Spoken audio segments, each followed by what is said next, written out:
ఎందుకురా phone cut చేస్తున్నావు? ఏమడుగుతానో తెలుసా?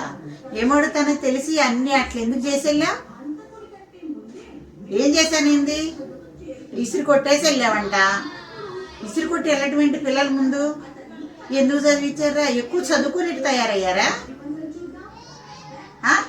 పిల్లల ముందు తల్లిని ఇసుక్కుంటే పిల్లల ముందు నువ్వేమవుతావు? నువ్వు విలనవుతావు. నీ భార్యను నువ్వు ఎలా గౌరవిస్తున్నావో, ఎలా ప్రేమగా చూస్తున్నావో నీ బిడ్డలు గమనిస్తున్నారు. నీకు అర్థం కావట్లేదు ఆ విషయం.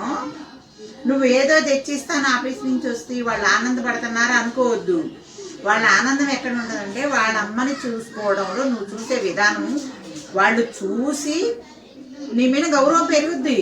నువ్వు తెచ్చిపెట్టే వాటిల్లో పెరగదు, చాక్లెట్లో కేకుల్లో పెరగదు. పిల్లల ముందు భార్యని ఇసుక్కుని ఇంట్లో చిమ్మి కొడితే నీ మీద గౌరవం ఏముంటుంది?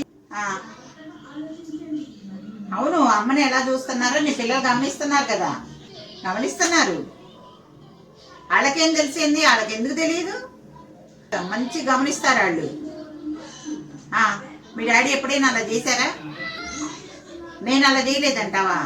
ఒక్కొక్కళ్ళు ఒక తీరు ఉంటారు, చెప్పుకునే విధానం ఉంటుంది. చెప్పుకోవాలి. ఎలా చెప్పుకోవాలి? ఇలా కాదు, ఇలానే నచ్చ చెప్పుకోవాలి. పిల్లలు లేనప్పుడు ఇద్దరు కూర్చొని మాట్లాడుకోవాలి. చర్రమని ఇసురు కొట్టి బయటికి పోతే ఎలా అర్థమైంది? డాడీ కొట్టెళ్ళాడు, వాళ్ళ కోపం వస్తే వాడు కూడా కొడతాడు.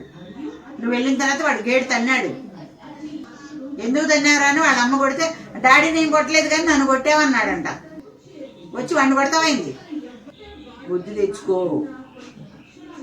42 రోజులు వచ్చినాయి, ఆలోచించుకొని చేసుకోండి పనులు. వచ్చి నేను అడిగానని వాళ్ళని అడగద్దు. ఉంటా.